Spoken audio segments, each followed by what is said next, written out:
ভাইয়েরা আমার, আমি আপনাদের কাছে কৃতজ্ঞ, আপনাদের কাছে ঋণী। বিশেষ করে আমার ছাত্র ভাইয়েরা অনেকে ক্ষমতায় গেছে, 3 জন গেছে না মন্ত্রী ক্ষমতায়। আমরা গর্বিত, আমরা আনন্দিত তারা মন্ত্রী উপদেষ্টা হয়েছে। কিন্তু আমার একটা অনুরোধ থাকবে, আপনারা এমন কোনো কাম করেন না যে কামের জন্য আবার যখন ক্ষমতা থাকবে না তখন জবাবদিহি করতে হবে।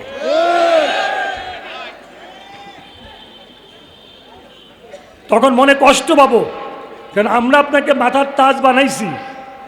আপনারা যদি আবার বিচারের সম্মুখীন হন, আবার যদি আপনারা কোনো কষ্টের সম্মুখীন হন, আপনাদের কর্মের জন্য আমরা খুব কষ্ট পাব। আপনাদেরকে যেভাবে মাথার তাজ বানাইছি, তাজ হিসেবে থাকেন। বাংলাদেশের জনগণ আপনাদেরকে মাথার তাজ বানাইছে, আপনারা তাজের মতো থাকেন, এটাই আমার অনুরোধ। আর আমি বিশ্বাস করি সমস্ত ক্ষমতার মালিককে। আপনারা তো জানেন, বাকরনগরে আমারে গাড়িতে গুল্লি করে আমাকে মেরে ফেলে ব্রিকফিল্ডের আগুনে পুরাই দিতে চাইছিলাম, জানেন তো আপনারা? জানেন? আল্লাহ আমার বাঁচাইছে না?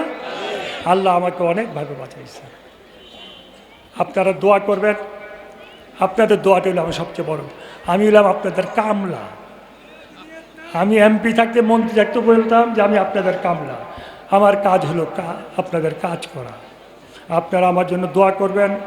আর বিশেষ করে যারা এখনো জেলখানায় আছে, ওনাদেরকে যদি এই সরকার অতি তাড়াতাড়ি জেল থেকে মুক্তি না করতে পারেন, তাহলে এটা হবে ওনাদের জন্য একটা দুর্ভাগ্যের কারণ হবে। এখনো কেন এত শহীদ হলো, এত লোক নির্যাতিত হলো, জালেম সরকার বিদায় হলো, এখনো কোনো জালেম সরকারের মিথ্যা মামলায় আমাদের লোকজন এখনো জেলখানায় থাকবে কেন? আছে না জেলখানায় এখনো? আমাদের লুৎফর রহমান বাবর আছেন, রাজ্জাকুল হায়দার সাহেব আছেন, আরও অনেকে আছেন জেলখানায়। তাদের মুক্তি আমরা চাই তো, নাকি না? হাত তোলেন তো, কারা কারা চাই? আলহামদুলিল্লাহ। এই দেশের বিরুদ্ধে কিন্তু বিরাট ষড়যন্ত্র এখনো চলতেছে। আপনারা দোয়া করবেন, নফল নামাজ পড়ে দোয়া করবেন, আল্লাহ পাক যেন এই ষড়যন্ত্র থেকে আমাদেরকে বাঁচায়। এবং আমার বিরুদ্ধে ষড়যন্ত্র, পদে পদে ষড়যন্ত্র দেখতেছেন তো। কারণ আওয়ামী লীগের মতো এখনো কিছু পরিবেশ আছে আমাদের মাঝখানে, আছে না ভাই? আছে না ভাই? থানায় গেলে ওসি সাহেব কথা কইতে ভয় পায়, দাঁড় করা কথা কইতে ভয় পায়। কেন এখন ভয় পাবে? জালেম সরকার তো বিদায় নিয়েছে, সেই লিগে এখনো জালেম সরকার আছে। কেন আপনাদের ভয়? সাধারণ মানুষ যখন আপনাদের কাছে যাবে, আপনার হাসি মুখে তাদেরকে গ্রহণ করবেন, তাদের সুবিধা অসুবিধা শুনবেন। যদি আপনারা ভয় পান, কার জন্য ভয় পান আমাদেরকে বলেন, আমরা জনগণ দেখবো ইনশাআল্লাহ। আল্লাহর রহমতে রাজি আছেন তো? দরকার হয় আবার আন্দোলন করে তুলবো আমরা। জনগণের চিন্তা ভাবনা কি সেটার দিকে লক্ষ্য করে প্রশাসনকে চলতে হবে। ওসি পুরা প্রশাসনকে জনগণের চিন্তার উপরে লক্ষ্য করে চলতে হবে। এর বাইরে 1 জন 2 জন 10 জনের কথা চিন্তা করে যদি চলতে চান, তাহলে আমরা আন্দোলন গড়ে তুলব। রাজি আছেন তো আপনারা? হাত তোলেন কারা কারা রাজি আছেন। কোনো এসপি সাহেবের ক্ষমতা নাই, কোনো ওসির কোনো ক্ষমতা নাই, ইউনুর কোনো ক্ষমতা নাই, সমস্ত ক্ষমতা আমার আল্লাহ। আমরা এটা বিশ্বাস করি। আপনারা আমার সাথে আজকে একটা ওয়াদা করতে হবে, মুরাদনগরে কোনো দুর্নীতি হতে দেওয়া যাবে না। রাজি আছেন? মুরাদনগরে কোনো চাঁদাবাজি হতে দেওয়া যাবে না। রাজি আছেন? হাত তোলেন কারা কারা রাজি আছেন। মুরাদনগরে মদ, জুয়া, ফেন্সিডিল এইগুলি হতে দেওয়া যাবে না, খেতে দেওয়া যাবে না। রাজি আছেন?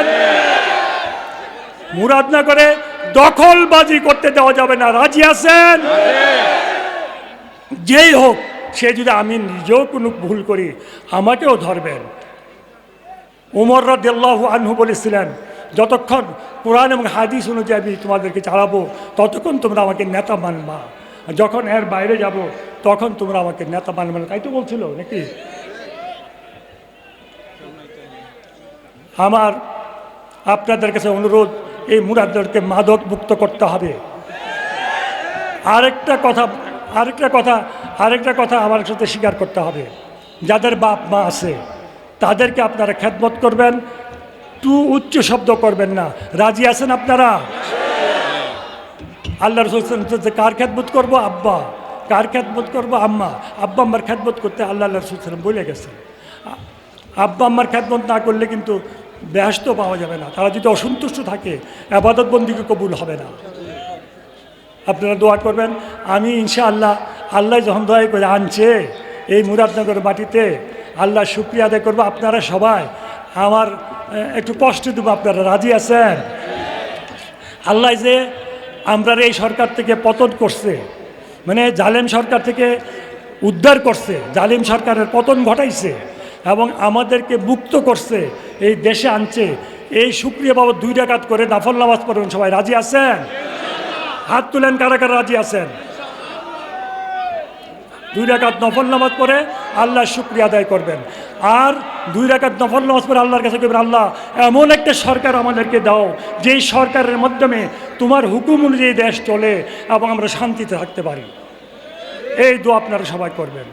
আপনাদেরকে অনেক কথা ছিল, আমি মনে হয় এই 13 বছরে এতক্ষণ দাঁড়িয়েছিলাম, শুধু নামাজে দাঁড়িয়ে থাকতাম আর এমনি দাঁড়িয়ে কথা বলার সুযোগ মনে আল্লাহ পাক আমাকে এই দিল। আমি কিন্তু দাঁড়িয়ে থাকতে পারি না, আমার হিপের ক্যাপ ভাঙা। আপনারা আমার জন্য দোয়া করবেন। আপনাদের কাছে আমি একটা বলবো, যদি আমি আমার পরিবার বা কেউ কোনো ভুল ত্রুটি করে থাকে আপনারা দয়া করে মাফ করে দেবেন, ক্ষমা করে দেবেন। আমার ভাই মুজিব অনেক সুন্দর কথা বলেছে, আপনারা এগুলি চিন্তা করবেন আর প্রশাসনের সাথে ভালো ব্যবহার করবেন। একটা অনুরোধ থাকবে আপনাদের কাছে, প্রশাসন তারা হলো আমাদের মেহমান, ওনাদের সাথে কোনো খারাপ ব্যবহার করা যাবে না, সুন্দর ব্যবহার করতে হবে। মেহমানের প্রতি যেমন হুকুম আল্লাহ পাক করেছেন তেমনিভাবে ওনাদের সাথে ব্যবহার করতে হবে। রাজি আছেন আপনারা? হাত তুলেন কারা কারা রাজি আছেন। আপনারা তো আমার ভাই, আমার কলিজাটা ঠান্ডা হয়ে গেছে। আল্লাহ আপনার প্রতি রহম করুক, আল্লাহ আপনার প্রতি দয়া করুক। আমি আমার মায়ের কবরের পাশে যাব এখন নামাজ পড়ে। আপনারা দোয়া করেন আমার মাকে যেন, আমার আব্বাকে যেন আল্লাহ পাক জান্নাতুল ফেরদৌস নসিব করেন, এবং আমি দোয়া করব আমার এই ভাইদের সবাইকে যেন আল্লাহ পাক জান্নাতুল, যারা দুনিয়াতে নাই সবাইকে যেন জান্নাতুল ফেরদৌস নসিব করে। আর বিশেষ করে আজকে যে সাংবাদিক ভাইয়েরা আজকে এখানে উপস্থিত হয়েছেন তাদের জন্য দোয়া করব আমি, আল্লাহ পাক যাদের বাপ মা নাই তাদেরকে জন্য জান্নাতুল ফেরদৌস নসিব করে এবং তাদের প্রতি যদি খাস রহমত নাজিল করে, তাদের সন্তান তাদের স্ত্রীদের প্রতি জন্য খাস রহমত নাজিল করে। আমি ওনাদের জন্য দোয়া করব, আপনাদের জন্য দোয়া করব, যারা এত কষ্ট করেছেন সবার জন্য দোয়া করব।